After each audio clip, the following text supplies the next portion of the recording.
Good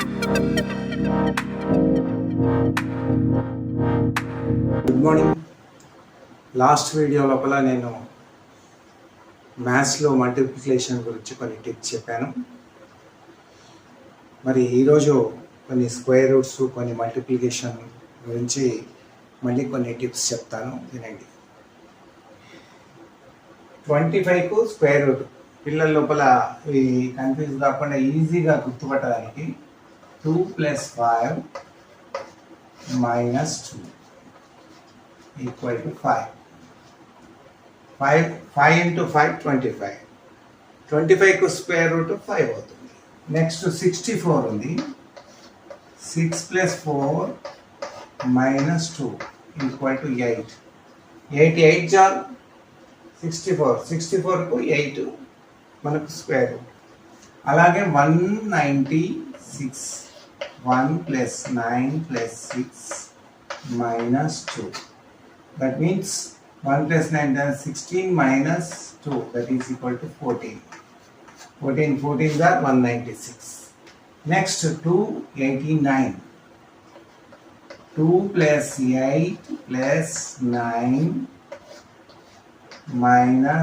- 2. 19 - 2 = 17. ఇది cube root అయింది. ఇక్కడ వరకు మనకు స్క్వేర్ రూట్, ఇక్కడ వరకు క్యూబ్ రూట్. చూడండి, 1 + 2 + 5 - 3. ఇది యాడ్ చేస్తే మనకు 8 వస్తుంది. -3, దట్ ఈజ్ ఈక్వల్ టు 5.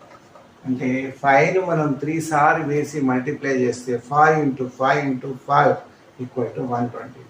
ఈజీగా మనం క్యూబ్ రూట్ చెప్పవచ్చు. అలాగే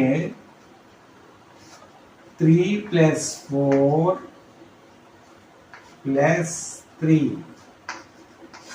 3 + 4 7 + 3 -3. 10 - 3 = 7. 7 49. 49 7 = 340. 343. ఈ విధంగా పిల్లలకు స్క్వేర్ రూట్స్ కూడా మనకు దాదాపు 7th 8th నుంచి వస్తుంటాయి. ఈ 7th నుంచి 8th నుంచి వచ్చిన పిల్లలకు ఈజీగా స్క్వేర్ రూట్స్ కూడా మనం నేర్పవచ్చు. అట్లాగే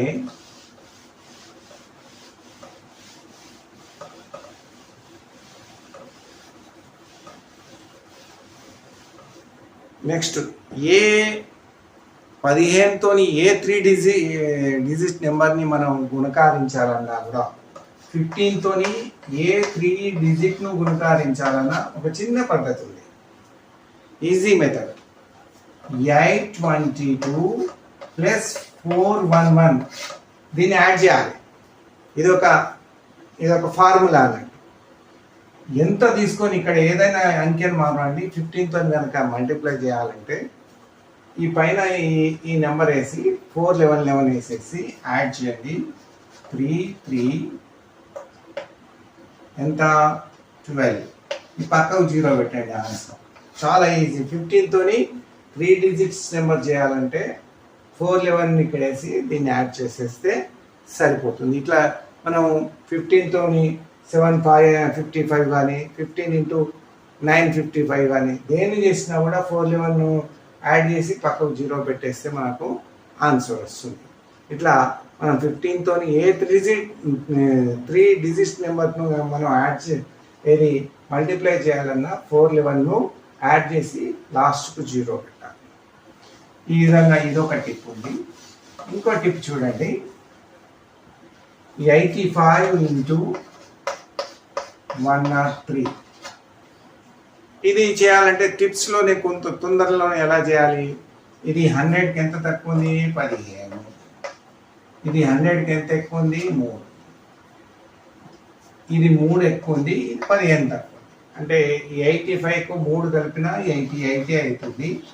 103లోకి వెళ్ళి 15 తీసినా కూడా 80. అంటే కామన్గా మనకి ఎంత వస్తుంది? 88. ఇప్పుడు ఈ రెండింటిని మల్టిప్లై చేయాలి. 15 3 45. ఇది ఆన్సర్. ఇట్లా పిల్లలకు మనము టిప్స్ ద్వారా చెప్పుకుంటూ పోతే వాళ్ళకు గణితంలో ఆసక్తి కలుగుతుంది. క్లాస్ కూడా పిన్ డ్రాప్ సైలెన్స్గా ఉంటుంది. చాలా ఆసక్తికరంగా ఇంకా చెప్పండి సార్ మాకు ఇలాంటి లెక్కలు అని మనం ఒక లెక్క ఇచ్చి ఒక ఆన్సర్ ఒక ఎగ్జాంపుల్ ఇవ్వాలి. పిల్లల్ని మనం లెక్క చేసుకుంటూ ఒక ప్రాబ్లం ఇచ్చుకుంటూ కొన్ని సాల్వ్ చేయడానికి ఎగ్జాంపుల్స్ ఇచ్చుకుంటూ వాళ్ళని కూడా చేయమన్నారు. చేస్తే పిల్లల బుర్రలో అది అతుక్కుపోయి ఎప్పటికైనా చాలా బాగుంటుంది. ఈ విధంగా గణితం నేర్పిస్తే పిల్లల్లో ఆసక్తి పెరిగి వాళ్ళకు గణితం అనే సబ్జెక్టు హార్డ్గా ఫీల్ కాకుండా చాలా ఈజీగా ఫీల్ అయ్యేదానికి, తర్వాత ముందు క్లాస్ లోపల ఎంత పెద్ద లెక్కలు వచ్చినా కూడా నేర్చుకునేందుకు వాళ్ళు ఆసక్తి చూపుతారని మరి చాలామంది టీచర్లు ఇట్లాంటి టిప్స్ చెప్పుకుంటూ ఒరిజినల్ లెక్కల్లో పోతే పిల్లలు ఆసక్తికరంగా అబ్బాయిని వినాలనే కోరిక పిల్లల్లో ఉంది. ఆ క్లాస్ సక్సెస్ఫుల్గా అవుతుంది, టీచింగ్ కూడా సక్సెస్ఫుల్గా అవుతుందని నేను అనుకుంటున్నాను. ఈ వీడియో మీకు నచ్చితే లైక్ చేయండి, షేర్ చేయండి, సబ్స్క్రైబ్ చేయండి. ధన్యవాదాలు.